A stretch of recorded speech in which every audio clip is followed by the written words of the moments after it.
Assalamualaikum warahmatullahi wabarakatuh. Selamat malam semuanya. Waalaikumsalam warahmatullahi wabarakatuh. Malam, Pak. Ya, terima kasih sudah hadir di sesi Zoom malam ini. Terima kasih sudah menyempatkan waktunya. Meski kerja, meski ada yang jalan, meski ada yang baru pulang. Ya, bismillah aja lah. Insya Allah berkah. Dengerin. Kalau ada yang nggak jelas, ditanya. Oke, kita mulai saja biar nggak lama-lama.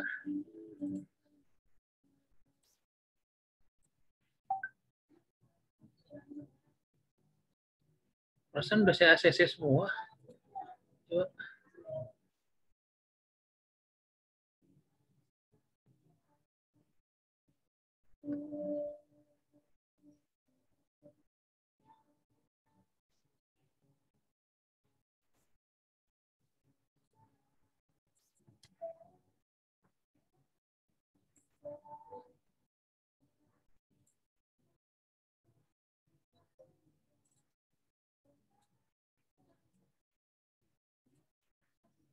Oke, kita masuk ke pertemuan selanjutnya. Pada minggu ini kita bahas smart home ya, rumah pintar.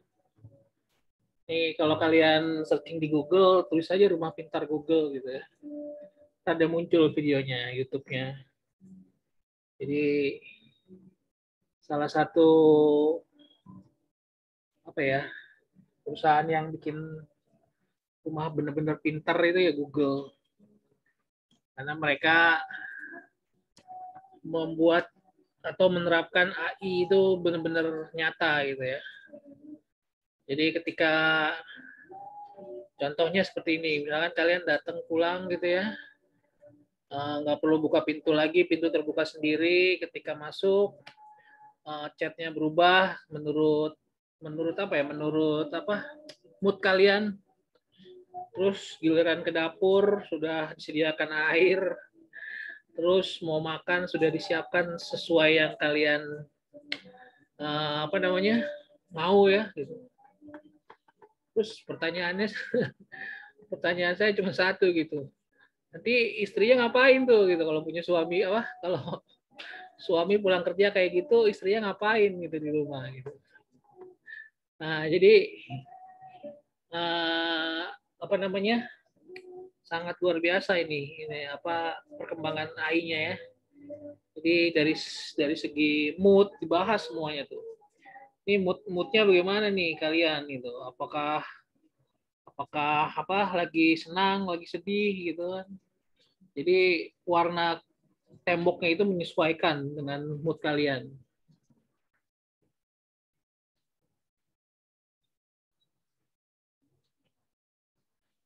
Nah ini smart home, otomatisasi rumah, mengontrol banyak aspek hunian.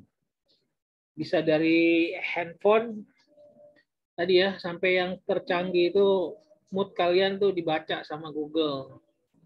Ini kalau lagi bete di kantor, wah ini mungkin warnanya agak-agak hijau. Kalau lagi marah agak-agak biru gitu. Jadi bisa buat ngademin. Smart home system juga dapat mencakup mengelola aspek keamanan tuh, keamanan juga ya. Jadi kalau ada orang lain selain kalian atau selain orang yang sudah diidentifikasi sebelumnya, dia akan punya alarm biasanya.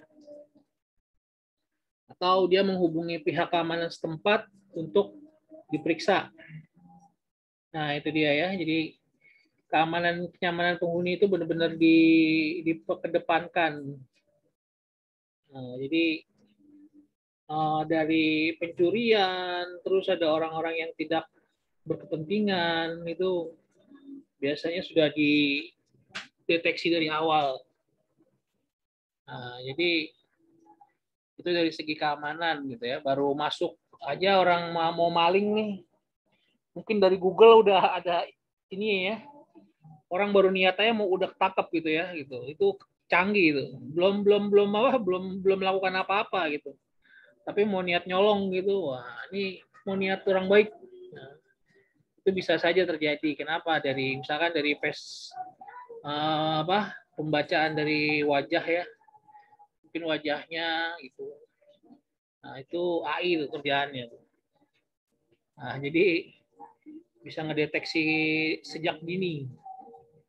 Nah itu mungkin saja gitu. Nah teman yang sekarang yang banyak dipakai ya pakai handphone ya, matikan lampu pakai handphone, bahkan yang sekarang lagi rame itu yang sering banyak dijual di pasaran ya lampu pakai tepuk ya, ditepuk sekali malas, sekali lagi hidup, jadi seperti itu. Jadi sudah mulai banyak dipasarkan di umum teknologi pintar seperti yang banyak diterapkan di smart home. Nah ini contohnya nih, tuh ada dari pintu depan sampai pintu belakang, nggak ada pintu, ada belum sensor pintu. Ini sensor pintu ya, sensor pintu masuk. Nah di sini ada ruang tamu nih. Ketika kalian duduk, TV-nya nyala atau AC-nya nyala, langsung nyalain channel favorit kalian. Misalkan Jeritan Hati Seorang Istri, Indosiar, dan lain-lain. Nah, terus kalau misalkan kalian lelah, nih masuk ke dapur, wah ini udah keluar dari microwave misalkan, makanan jadi sudah mateng, misalkan nasi goreng, wah makan dulu di ruang makan. Terus lelah kalian mau ganti baju mandi ya, air nyala sendiri, wah itu sudah sampai teknologinya sudah sejauh itu ya, sudah luar biasa. Kayak tadi saya pertanyakan peran istri nanti gimana tuh kalau beneran rumah ini rumah canggih gitu ya. Nyuci baju semua dicuciin, masak dimasakin, bersih rumah udah rapi sama mesin. Nah, ya itu kedepannya seperti itu. Nah, tinggal nikmatin hidup aja ya sama suami istri gitu. Nah, jadi seperti itu. Ini contoh smart home basic ya. Kalian mau istirahat, nah tadi ya ketika istirahat mungkin lampunya redup sendiri, mati sendiri ketika kalian tidur. Nah, jadi bisa baca mood. Ketika kalian melek, nah, lampu itu otomatis nyala misalkan. Nah, jadi rumah ini banyak dilengkapi oleh banyak sensor. Nah, jadi di setiap sudut sensor-sensor yang membantu manusia ya agar bisa bisa membuat nyaman gitu, nyaman dan aman tadi ya. Jadi selain aman, nyaman. Nah ini contoh dasarnya. Nah ini ya, ini lampu hidup sendiri, AC hidup sendiri, temperatur nih tadinya panas, oh nyalain AC-nya jadi adem. CCTV, ini kalau ada kebakaran bisa ngademin sendiri. TV nyala sendiri, ini suhu ya. Nah ini keamanan. Nah ini sudah mulai ke depannya seperti ini.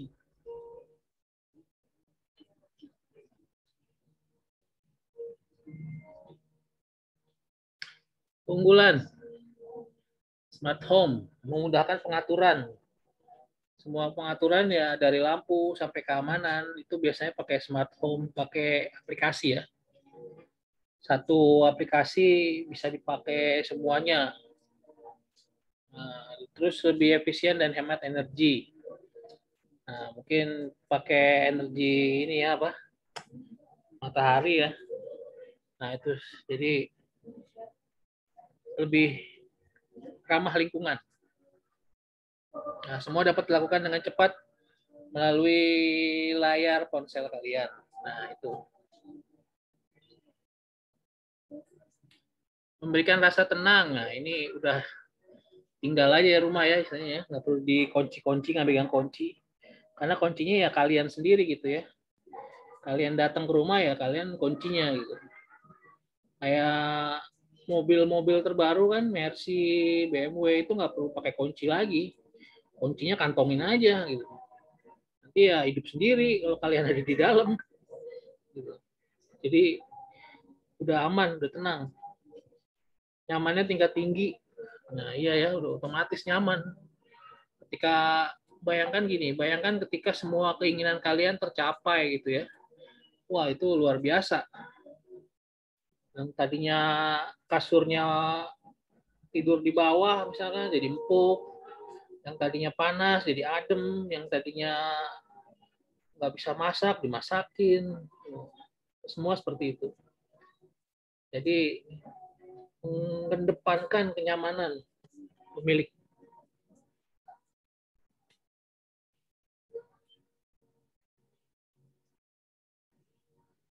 Nah ini contohnya nih ya. Nah ini contohnya. Pakai smartphone kalian. Di sini lampu tuh, CCTV, suhu, keamanan.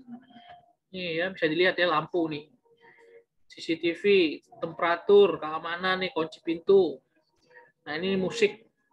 Mungkin dengan kalian dengerin musik jadi lebih aman, lebih nyaman ya. Nah seperti itu.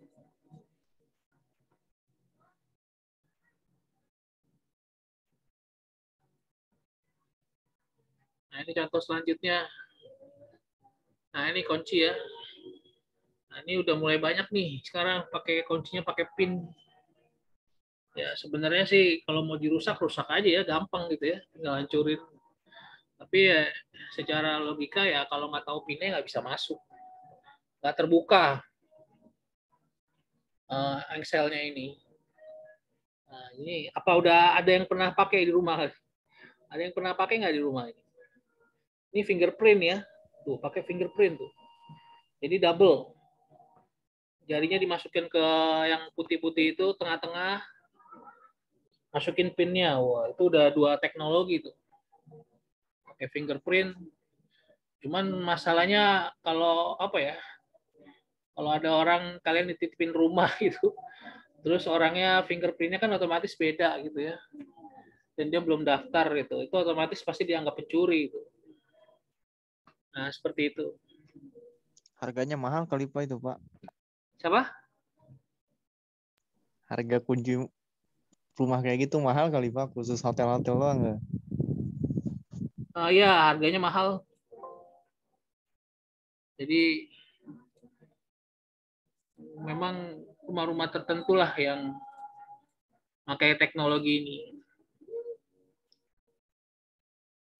Nah, ini bisa diterapkan nih kalau bagi yang mau nih, kamarnya aman, kamarnya aja gitu, nggak rumahnya. Jadi nggak sembarangan orang masuk. Pakai pin, pakai fingerprint lagi. Waduh, itu kalau nggak orangnya ya nggak bisa. Gitu. Oke, ada pertanyaan sampai di sini? Pak mau nanya Pak. Ya. Itu Pak ada dampak negatifnya nggak Pak bagi rumah yang sudah menggunakan semua teknologi? Dalam rumah tangga itu Pak ada dampak negatifnya nggak? Ada lagi yang lain?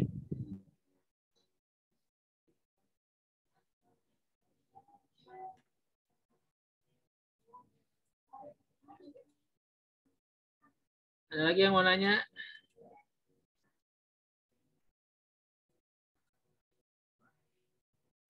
Ya, tadi saya sudah bilang gitu ya, dampak. Ya, mungkin manusia jadi males ya. Teknologi itu membuat manusia itu lebih mudah, lebih nyaman, lebih boleh dibilang ya kan sekarang kan apa? Eranya rebahan gitu ya. Cukup di rumah bisa ngapa-ngapain, bisa cari duit, bisa beli apa-apa di rumah. Tanpa harus keluar rumah, kita bisa hidup sekarang. Nah, jadi kalau dampak negatifnya otomatis ya males. Tadi ya saya bilang ya, ketika dia masuk rumah, mau nonton TV, TV udah diganti, dinyalain sama sistem.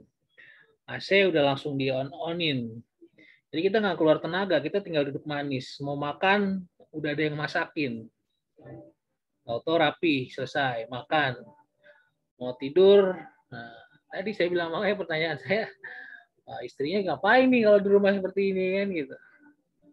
Nah, memang canggih gitu, cuman pasti ada kekurangannya gitu, membuat manusia males gitu. Nah, itu bahkan kalau apa ya, ada bukan prediksi sih ya, ada kayak semacam ramalan lah gitu ya. Manusia itu nanti ke depannya itu jalan itu udah nggak pakai kaki gitu ya, udah pakai alat karena males, manusia itu males. Kalau ada yang mudah kenapa yang sulit gitu kalau manusia gitu. Tapi ya itu hanya prediksi lah, hanya ramalan gitu. Jadi segala macam kemudahan-kemudahan ini ya membuat manusia itu males gitu. Ya kayak mesin cuci, dulu nyuci kan direndam, digosok, diputer-puter, dijemur. Sekarang tinggal masukin, pencet, selesai, jemur. Ya. Nah itu kan nggak ngeluarin tenaga sama sekali ya gitu.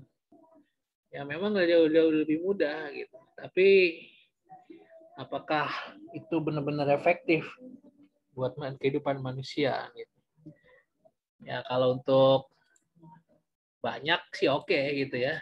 Tapi kalau untuk cuma 1-2 helai pakaian harus pakai mesin cuci ya boros tenaga ya kan, boros energi. Seperti itu.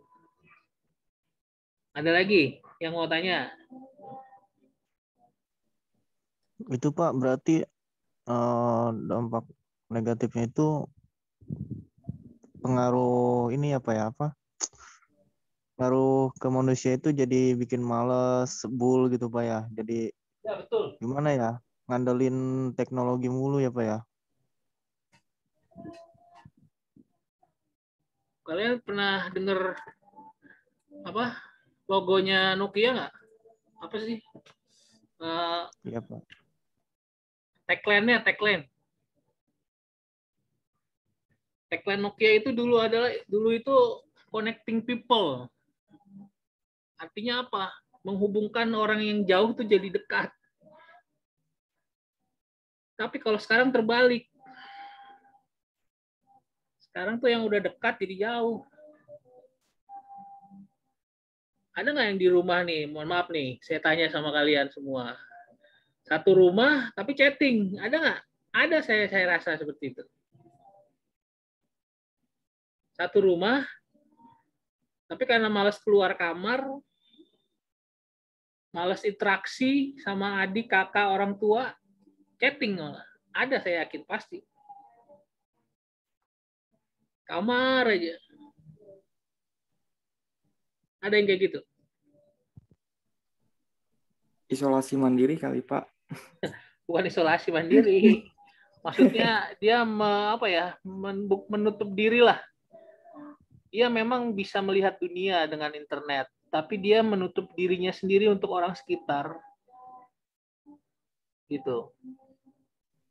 Makanya tadi Nokia itu menghubungkan yang jauh menjadi dekat. Tapi dengan adanya smartphone itu yang tadinya dekat jadi jauh. Nah, itu dia. Tapi ya semua teknologi ada plus minusnya. Ada positif negatifnya. Nah, jadi itu salah satunya. Ada lagi yang lain?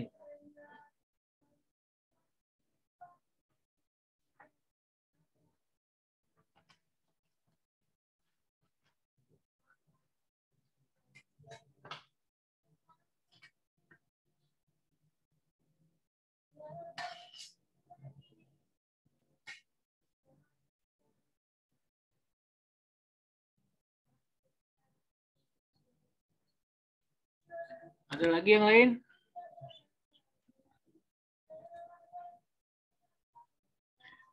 Kalau nggak ada, seperti biasa ini ada tugas ya. Nanti kalian bisa kerjakan di kertas, foto, kirim ke email saya, batas waktunya besok.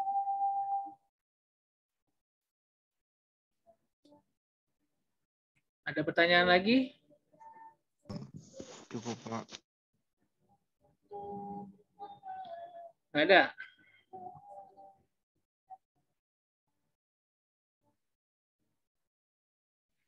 Oke, kalau nggak ada, kita pindah ke grup WhatsApp.